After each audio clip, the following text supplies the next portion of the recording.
Good morning गाईस. आज सकाळी पहिला काय की रात्रीचा राईस उरला होता, त्याचा काय की राईस फ्राय करून घेतलेलं बघा. नंतर काय की पिल्लूचे पप्पा येणार होते जेवायला दुपारी, म्हणून तांदूळ पाकडून भात लावला एका साईडला. माझं डोकं दुखत होता म्हणून पहिले चहा करून घेतला बघा. गरमागरम चहा रेडी झाला तर मी चहा घेतले गरमागरम.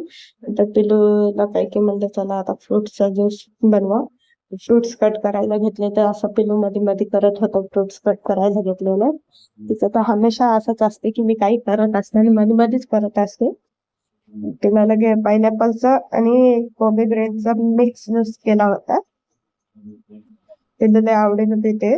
त्याच्यात काय मी बर्फ वगैरे काही वापरलेले नाही ना, शुगर वापरलेले आहे. आणि एका साईडला बघा हे पत्तागोबीची भाजी बनवली होती डाळ टाकून, आणि पटकन ज्यूस असं फिरून घेतला. तर बघा ज्यूस रेडी झाला आणि पिल्लूला खूप आवडीनं पिला. बाय बाय, भेटूया